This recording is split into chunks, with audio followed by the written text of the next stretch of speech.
Manx Radio Sport. Good evening, welcome to Friday Sport Preview on Manx Radio. Rob Pritchard with you here for the next half hour, looking ahead to the sporting action on Ireland and beyond in the days ahead, coming up tonight.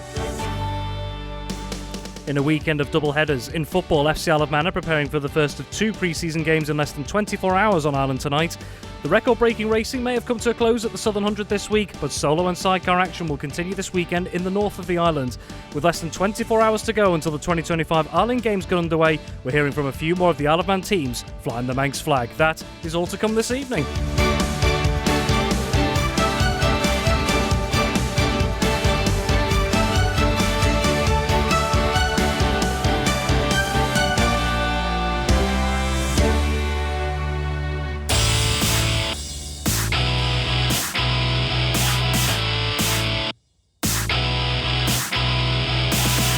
Welcome to Friday Sport Preview on Manx Radio. Well, let's get straight into things, shall we? After getting their pre-season campaign underway 7 days ago, there's a busy doubleheader for FC Isle of Man tonight and tomorrow. The Ravens will face NFA FC at the Bowl tonight at 7 p.m. before facing National League side Brackley Town in Ramsey tomorrow at 2 p.m. And FC Isle of Man manager Paul Jones explains what he and his side learned from their 3-2 friendly defeat to the Isle of Man men's national team last week. He also says it's exceptionally likely his squad will be chopped and changed a lot for this busy, upcoming 24 hours. It's a big ask to do this. It's like less than 24 hours, maybe in about 14 hours kind of turnaround between games. So yeah, we'll be using everybody that we have available, including a few new players, an opportunity to have a look at them. So yeah, it's going to kind of test our limits really this weekend with, the Ireland team being away at the Ireland Games, the California squad being away. We don't have a massive player pool in the Isle of Man, so it's kind of testing the limits of that, I think, a little bit, if you include holidays and other reasons why people might not be available. So yeah, it's going to be a really good test both tonight and Saturday, but it'll certainly stretch our resources and our squad for sure. And last time out, you're involved in a friendly against the Isle of Man national side, which is jetting off to the Ireland Games this weekend. What did you learn from that first pre-season match? That we weren't quite where we needed to be for the first game of the season, but we're expecting that anyway.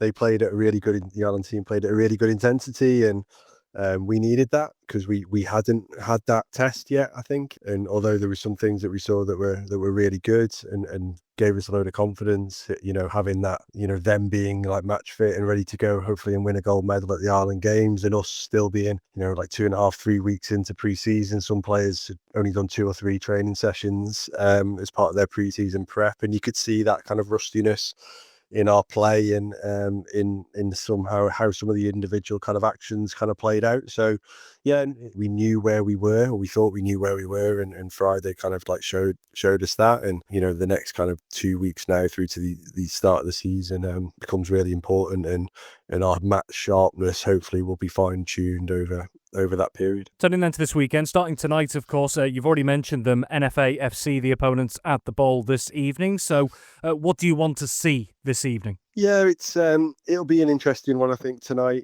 Some players will have an opportunity to show what they're capable of and how they might fit into the group going forwards. We're looking for them to manage their energy well. It's pre-season is about getting minutes in the legs, and that's something we managed to do last week.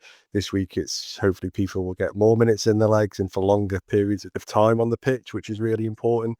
And then we've spoken this week and last week about things that we want to see out of possession, especially. So I'm hopefully going to see that, and then the players who can make a difference at the top end of the pitch hopefully will have an opportunity to show that as well. So it's more about kind of developing and continuing to develop kind of how we play and what we want to see. Can we play direct and play forward and be really kind of like on the front foot as much as we can when we have the ball, and when we don't have it, work our socks off to shut down opportunities and get the ball back as quickly as we can.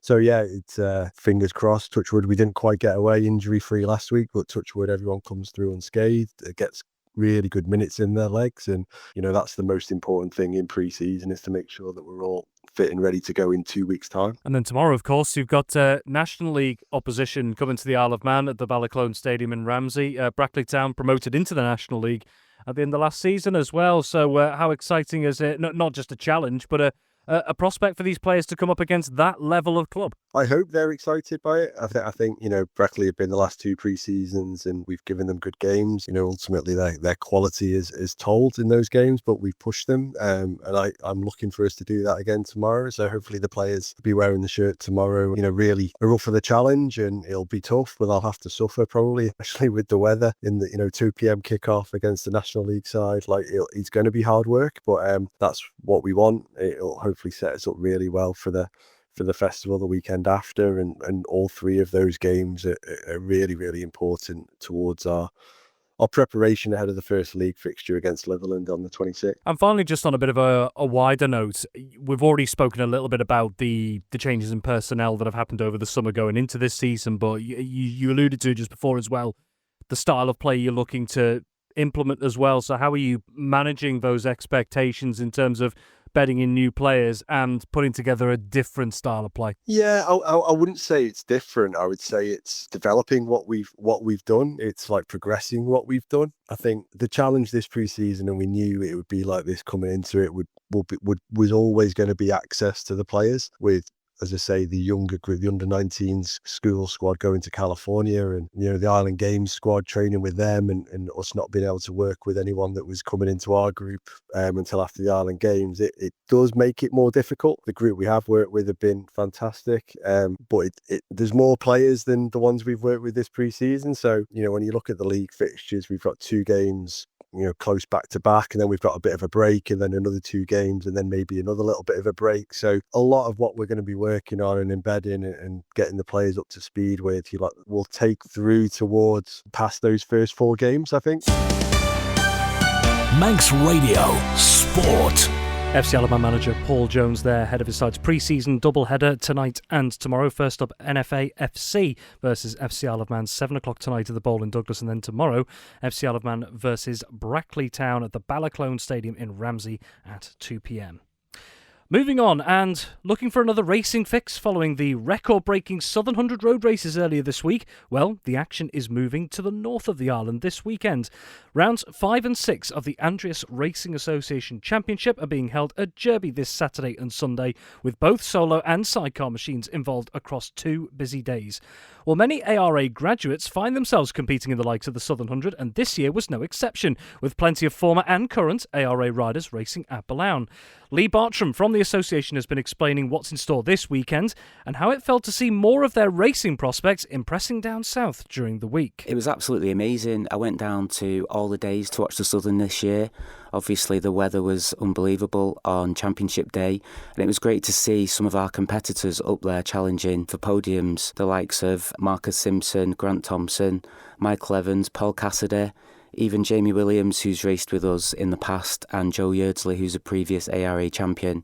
And of course, you can't not mention Ryan and Callum Crowe, who did the double, and the second race, they took that in quite spectacular style, and more achievements to add to everything else that they've accomplished over the last 12 months, 18 months. So yeah, it was great to see. And how much do the likes of, let's say, the Southern 100 and the ARA season complement each other, not just like with an example this week, but throughout the season? We sit down with the Southern 100 Club at the start of the season and see how we can help each other for the coming year. The Southern are massive supporters of ARA because obviously all the local riders that compete at the Southern, or almost all of them, come through ARA. And then Southern 100 then help to promote our 2-day weekend, which is this one. And they just generally get really involved and they're really supportive of the club. Also, from the Southern 100 perspective, the Isle of Man Steam Packet play an important part because they extend the boat deal for the competitors to include the ARA race weekend at Derby.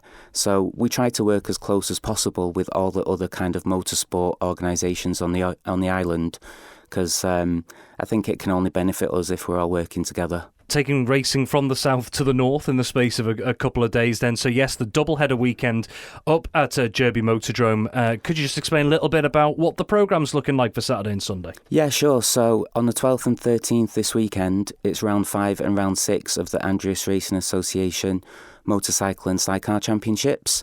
It's our only 2-day race meeting of the season. The weather looks like it's going to be absolutely amazing, and we normally have practice starting around 9:30 on a race day, and then racing gets underway around 11:45 to 12 o'clock. But this weekend, it looks like it's going to be a spectacular one with really big grids, because we have a number of competitors staying over from the Southern 100 to compete with us. I think we've got 11 or 12 sidecars this weekend competing, including Ryan and Callum Crowe, who are currently leading the Northern Fuels Open Sidecar Centre Championship.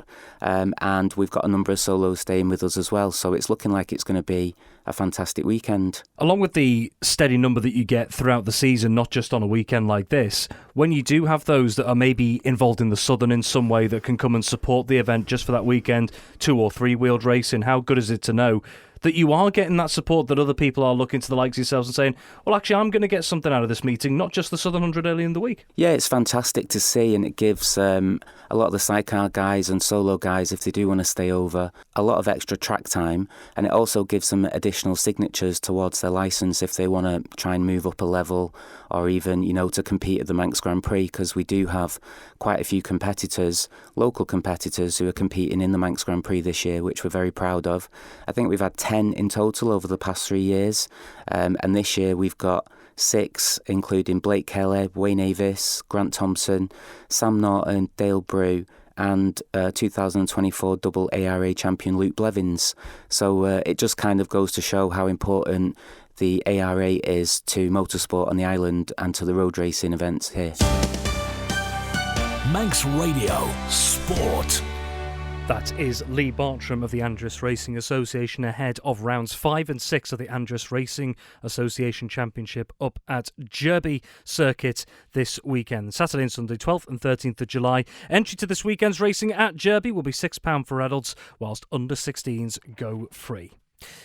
Meanwhile, up until a few months ago, they had no idea they'd be heading to the 2025 Island Games. But now that they are, the women's football team are eyeing the top prize in Orkney.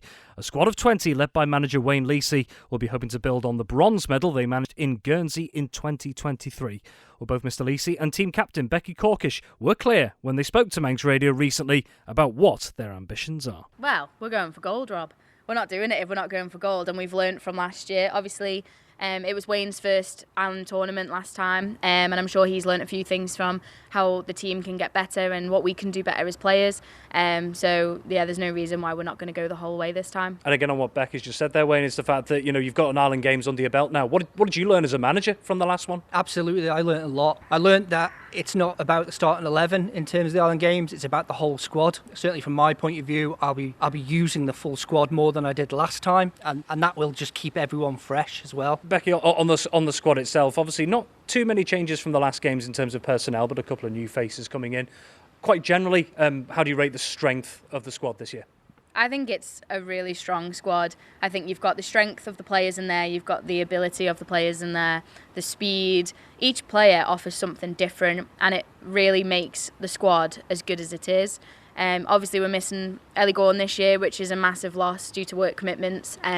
Just even with her knowledge of the game and how the Island Games go. Tournament football is completely different to playing a match on a Sunday and then having a week off. So we're going to miss the experience from her. But then on the flip side, we've got new young members coming in like Pippa Wallace and Rosabel Cardi, and it'll be great to see what they can offer in relation to their fitness and their age, I guess. And off the back of that, Wayne, from your perspective, you've got a good nucleus of experienced players in there, Becky included amongst others.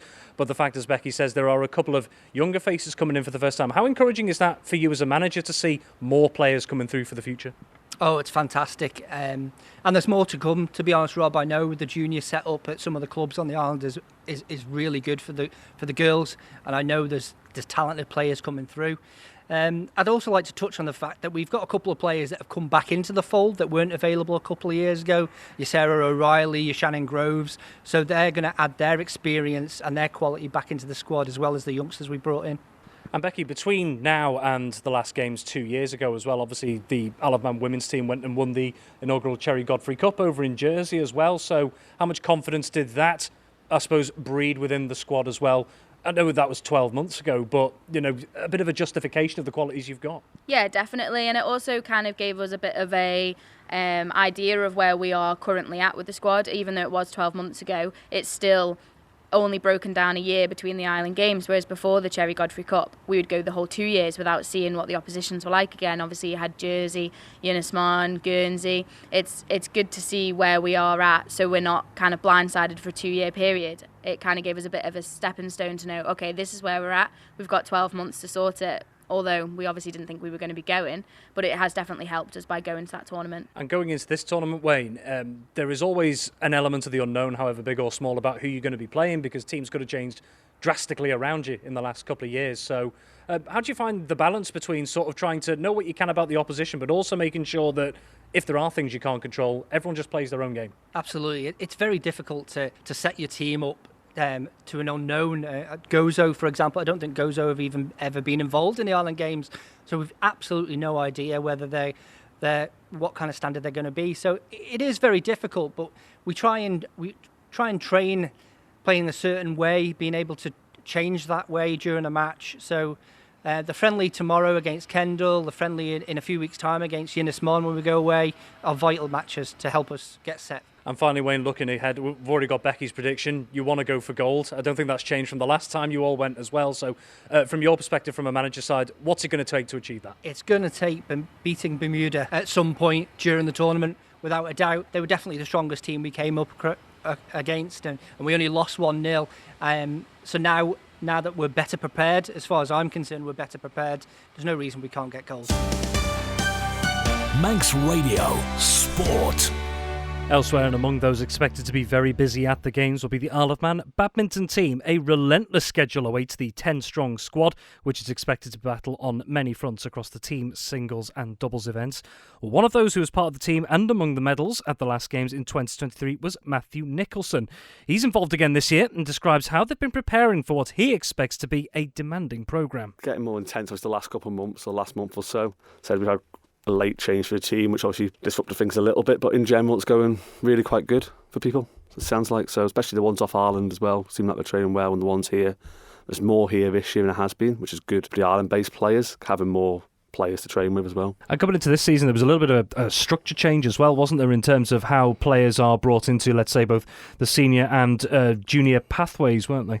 Yeah, there's a slight change. There was a new committee that got set up based on the performance side, so it's more looking more closely at trying to get juniors to come to tournaments away, seniors to tournaments away, so training, trying to be a bit more focused on what like technique and that sort of side of things are, trying to help, obviously give them the best chance to improve as they can. And speaking of performance side of things, coming back to the Island Games really, yes, of course it is very competitive, you're all out there to win, but how exciting just an occasion is it to take part in this? It only comes around once every 2 years. Yeah, it's really exciting. So it's been, for myself, it's probably my 6th one now, so but every time it comes around it's the main goal really for the 2 years. That's what you build up towards, and hopefully try and get a medal or do well, or whatever personal goals people have. But one people do talk about across different sports is the challenge of just how intense the schedule is. How different is that compared to anything else you'll do throughout the season? It's very different because most tournaments are maybe one day, a lot of them, or maybe 2 days max. For this, we'll start morning after the opening ceremony and we'll finish a couple of hours before the closing ceremony. So it'll be the whole week where we're in the badminton hall. So some nights we finish about 10:30, start at 9 a.m. So it's long days and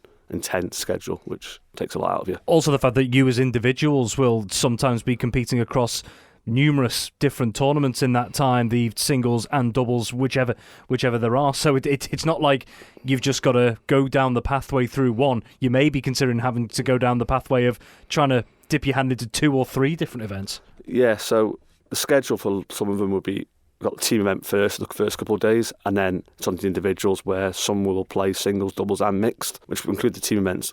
Very tough schedule, and then physically, even mentally, just to keep your concentration for that long and keep going. But it's a really tough, long schedule. Just going quickly back to Guernsey, the Alabama badminton team took 3 medals in Guernsey. Yourself got one of them in the mixed doubles with Jess Lee, winning bronze there. Jess Lee also winning silver in the women's singles, and then Jess Lee and Kim Clegg winning gold in the women's doubles as well. How did you all, I suppose, assess the last Island Games and how it went?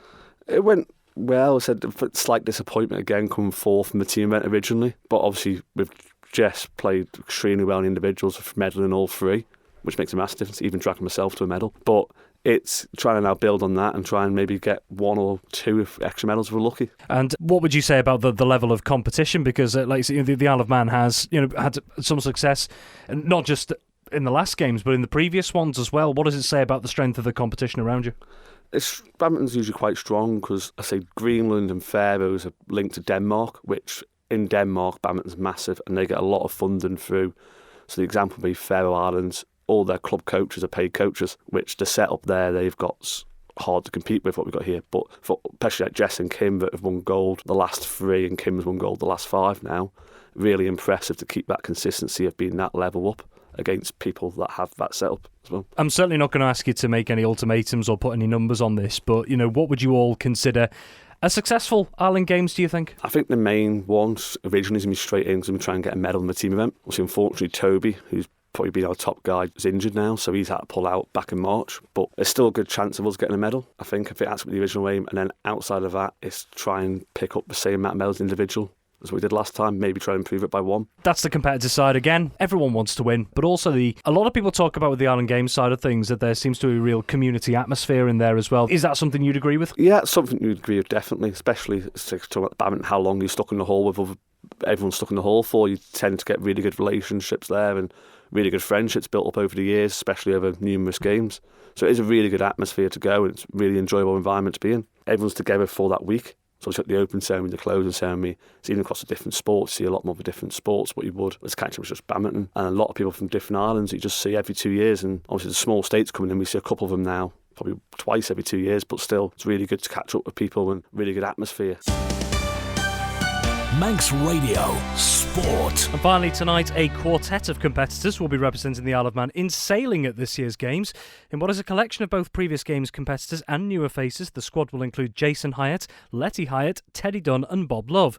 Well, 20-year-old Teddy Dunn is one of 3 squad members who'll get a first taste of the Games, and he's told us what it's been like getting ready for what will be a brand new experience. Preparations-wise, I think everything's going pretty smoothly. As a team, we've been doing a couple of training sessions, usually as a weekend. So I think we've done 2 weekends a month-ish, and also a couple of regattas. So we all went up to Ramsey Regatta as a bit of a performance indicator. For me personally, I'm just really focusing on getting prepared as physically as best I can, in the gym as much as I can, out on the bike, just doing what I can on that front, mainly to get up to weight actually for the laser. And on that side of things, the physicality, I mean, some people they may have seen footage over the years of what it takes, but the sheer physicality you need in this sport can catch some people out at times, can't it? Yeah, it happens quite a lot. Sometimes I get a little bit of slander as well from my mates. But yeah, especially when it's a windy day, lots of cardio fitness, lots of core, lots of legs. And you're on the water for sometimes 3-4 hours.